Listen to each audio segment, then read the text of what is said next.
Conrad serves as Vice President of Wealth Builders. She is a consultant, teacher, author, and maintains a successful real estate and home staging business that has been featured on the Lifetime Television Network. Welcome to Living with Karen Conrad. Hello, I'm Karen Conrad, and welcome to the fifth and final program in our series, Launch into Success. I've got a lot of information I need to cover today, and if you've missed the first 4 sessions, I encourage you to go back and watch them. Go to my YouTube, just search for my name in YouTube, or go into the archives of Gospel Truth, or go to my website and you can order the product, but there's a lot of information in this series, and it really is setting the foundation for us to receive the assignment, receive the invitation from the Lord with a vision, and to bring that to reality and explain the process. There's so many people, and there's been situations in my life, we've all had them, it's, there's no condemnation here at all, but sometimes we receive an invitation from the Lord and we don't understand the process, and we can give up too soon because we don't really know how to navigate through challenges. Or in this situation that I've been going over and describing, it's actually a very positive, almost a necessary step for us to be able to walk through some challenges, navigate through it. It makes us stronger. It brings us into a place to really affirm that this is what we're called to do, and it prepares us.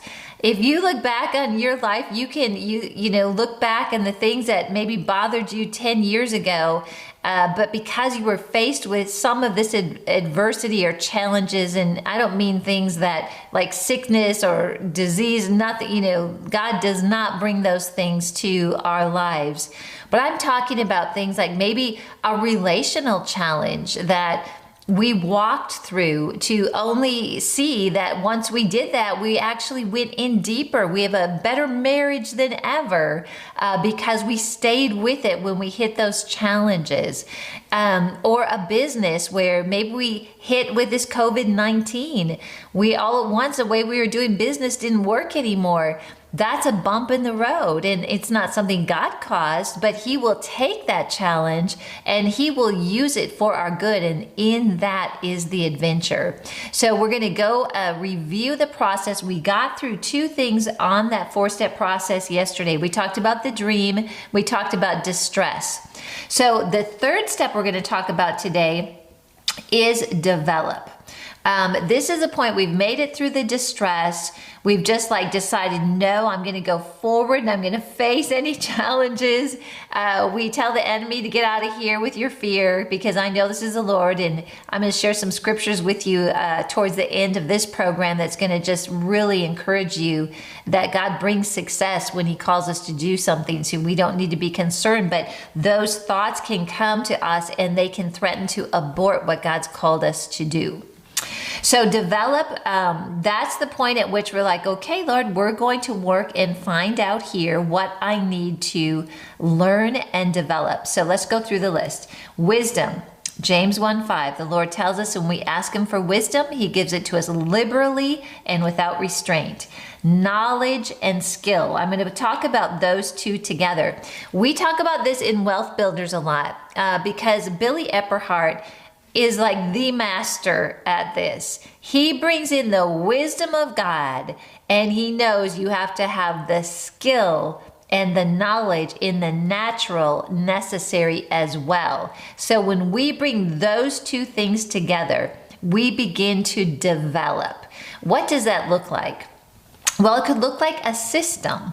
Let's say we've got a huge project that we're working on that has 25 team members, right? We know the wisdom of God is we know what that project needs to accomplish, and we'll have some ideas on how to accomplish it. But we have to have some knowledge and skill in the implementation of that plan and the assignments that are in there. And so when you bring that wisdom and the knowledge and skill together, that's when we're able to really reach a potential. Also, we have to develop how we're going to get funding. Most businesses are going to require some form of funding. We talk about something called, well, we bootstrap a business, which I've done. You've probably done that too. And what that means is that you earn enough money along the way to be able to bootstrap it, or you're able to fund it as you go. And that's great. However, if there is a large dream, a large ministry that God's put on your heart, we can't just continue to do it all in ourselves and in our own strength. So that's the point at which we have to seek the wisdom of God and the knowledge and say, okay, so do we go, like if I'm a ministry, we need a partner program, right? We need to let people know how they can give and donate. Maybe it's funding. We receive funding to put a conference on. Maybe it's something where we get a loan. You know, sometimes with financing homes and things, we get a loan, and it's God's best to be debt-free, but there are times that you can see in different industries that people do get a loan, and it makes sense. It depends what the Lord has shown you to do. But there is funding required to grow things. I mean, it's just the way it works for us to upgrade systems, for us to reach more people on television, for us to be able to, start live streams or something that is going to reach and influence more people. It takes money and funding to make that happen. Culture. What kind of a culture do we want to develop in our family, in our business? It's very important to define what sort of a culture we want to have. And as you've gone through the distress process and you're getting ready to develop, it's one of the things that we want to take a look at. It could mean how we're going to share information between people. It could mean what sort of systems do we need. With Wealth Builders right now, we are looking at, we need a new system. We're growing so much that we've got to take a look at a system to be able to keep track of the people that want to connect with Wealth Builders. We've outgrown the system we have. So how many people do we need to be able to service those the people that are part of Wealth Builders, and what sort of system is going to best serve? Or as I described with the project plan, if we want to build a $1 million commercial building, let's just say that's something that we're working on, we need a plan and a system. And it starts with a blueprint, right? And then it starts with work plans, and then the person that's doing the brick, he has to know what that's going to look like, and he has to run his crew. So it's very important that we pay attention to systems to even learn the steps that are necessary to achieve what we want to achieve. Your table SME, so with that, what that means is that is your subject matter expert. If there are areas in your company that require expertise in licensing, you want to make sure that you bring to the table the person that's going to have that knowledge and that skill that's going to allow you to pursue and actually accomplish what God's put on your heart. And then mentors. I have so many amazing mentors. And it's so helpful when you have a problem or you just don't know what direction to go. When you've got that mentor, a lot of times they've actually gone through it before and they can give you some advice. And so we can learn from that mentor. And then oftentimes there's people that are very successful and they're at that point in their life, they want to pour into someone. And so it works well on both sides with that. Also with Seven Mountains, as we as Christians are the 7 mountains that Lance Wallnau talks about in Made Famous.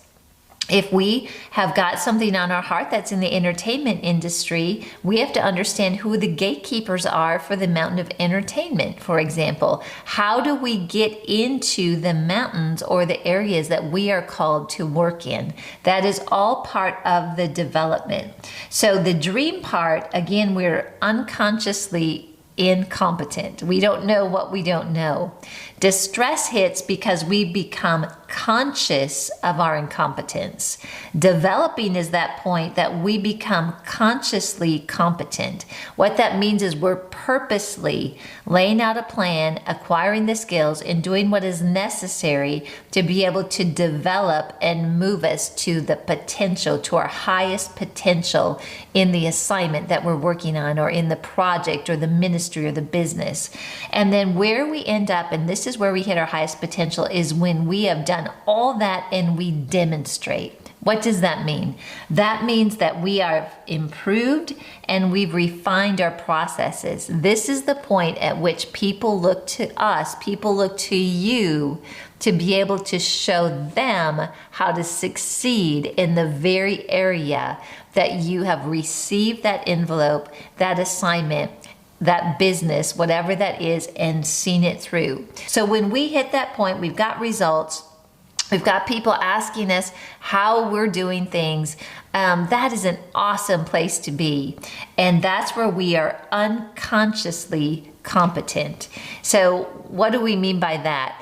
That means that in that development stage, in the pursuit of God's purpose in our life, in the pursuit of accomplishing what He has put on our heart to do and reaching our highest potential in Him with that assignment, we're not thinking about being that place that other people want to go to for help. We're just doing what we need to do to accomplish the vision and to reach that potential. And in that, naturally, other people come and now they want to know how you do things so that they can take the things that you've gone through and you've developed, and they want you now to demonstrate to them. You're at the high point of either your business, your field, ministry, or whatever that is, just by pursuing what God's put on your heart to do. Isn't that awesome? All right, so that is the process. So it takes both natural and spiritual. So I'm going to read some scriptures to you. In Proverbs 2, 6 and 7, it says this: "For the Lord gives skillful and godly wisdom. From His mouth come knowledge and understanding. He stores away sound wisdom for the righteous, those who are in right standing with Him. He is a shield to those who walk in integrity, those of honorable character and moral courage." Isn't that awesome? I'm just going to go back through and focus on just a couple things in there and just bring them to our attention. He stores away sound wisdom for the righteous, those who are in right standing with Him. He is a shield to those who walk in integrity, those of honorable character and moral courage. I love this because in this, it just encourages us. The Lord has wisdom and ideas for us, and when we are in Him, we are righteous in Jesus.